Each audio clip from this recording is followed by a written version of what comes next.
For the best viewing experience, please turn up your device brightness. Closed captioning is available in the video settings, and the audio-described tour version and transcript for the tour are available on our website at nps.gov/cave.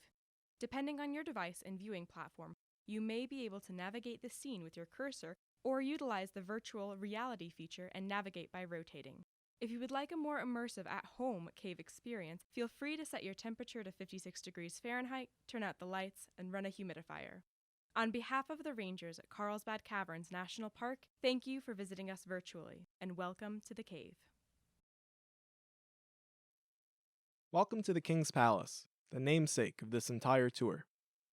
Take a moment to look around and enjoy the scenery. Can you see the natural curvature of the ceiling behind the illusions within the stalactites hanging above you? There is little doubt that this is a photogenic location. The benefit of electric lights, first installed inside the King's Palace in 1926 by the National Park Service, has made cave photography a realistic possibility. Today we have the benefit of touring this cave chamber in the 21st century, with portable, easy-to-use equipment. Technology has made highly detailed images and a 360-degree virtual reality point of view accessible. Our memories are greatly shaped by the photographs we take, and thus they have a huge amount of influence on the illusions of grandeur we create for ourselves. When visiting a park in person, do you instinctively reach for your device and snap a photo, or first let your eyes adjust and allow your imagination to do the work? The first photographs taken inside of Carlsbad Cavern were monumental in publicizing the site to a global audience. Carlsbad Caverns National Park is located within the Guadalupe mountain range in southeastern New Mexico. In the early 20th century, the American public was largely unfamiliar with the phenomenon of cave exploration as a tourist opportunity.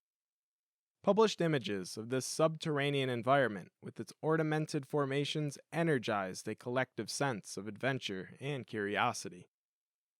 Many of those initial images were taken right where we are currently standing, portraying the emotions of early explorers inside the King's Palace. Notable cave photographer Ray V. Davis once commented, "My first view of the formation was close up, as the only light we had was a kerosene lamp.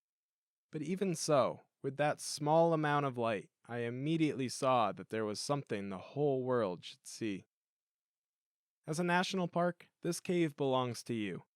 Despite that unified sense of ownership, not everyone sees the same thing, nor shares a common experience. What details have caught your eye in this chamber? Has your perspective changed at all in the last few minutes? The individual nature of a cave makes every visit unique. Ray Davis also recalled, "Every trip to the cave was a new, thrilling, exciting, and fantastically enjoyable experience."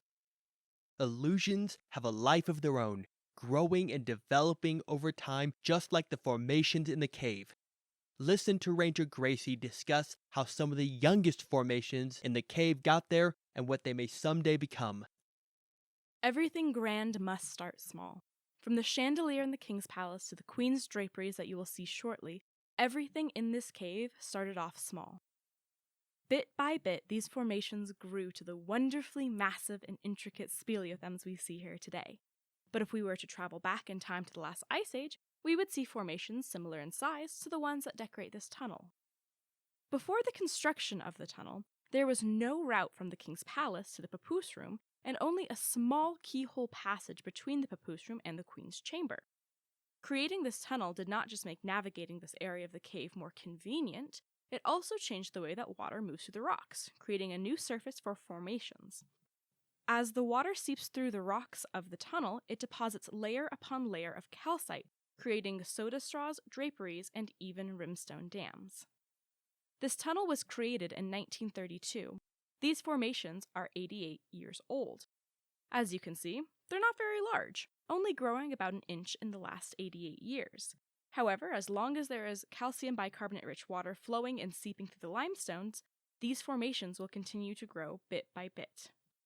Knowing that it took 88 years for these formations to grow about an inch, how long do you think it took the large chandelier in the King's Palace to form? How would you navigate in a dark cave with only the light of a lantern to guide your way?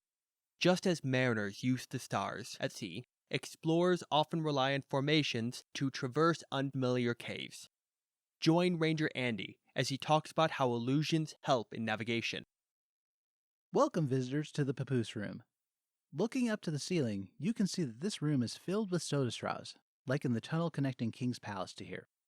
Instead of being an inch long, these are up to 3 feet in length. These formations have been growing in this room for a very long time, well before people first explored this grand cavern. When I step in this section of Carlsbad Cavern, I wonder, how on earth did someone travel over 800 feet deep into this cave without getting lost? Today we have this beautiful paved trail with rock walls to guide us along the tour route. If you were the first explorer who made it here to the Papoose Room, what techniques would you use to travel over 1 mile and up 800 feet to safely exit the cave? Seems like it would be pretty challenging, right? Jim White used a simple technique as he plunged farther and farther into the cave. He named rooms and formations as he went. This way he could recognize specific areas of the cave and know exactly where to go, just by seeing different shapes, like looking at a cloud outside your window and giving them a name. You can still get a feel for just how he felt as he first explored the depths of this cave by what he named things. Some of the first names were Devil's Spring, Devil's Den, Witch's Fingers, all very positive and shiny names, right? No, certainly he understood very clearly. One wrong move down here could be the very last thing he would ever do. It was not until he saw the room fit for a king of the King's Palace that he saw the true beauty of the cave. Before moving on to the next room of this visual tour, I challenge you to look around this room to see what shapes you see that could help you name and navigate through the cave. Do you see the witch's legs and broomstick guarding a corner of this room? Or a person carrying a baby on their back in a papoose, like Jim White saw when he traveled here? Do you see shapes that present-day visitors have seen, like Jabba the Hutt, a shark's fin, the howling monster, or even a weeping willow tree? Let your imagination run wild, and who knows what can be found here.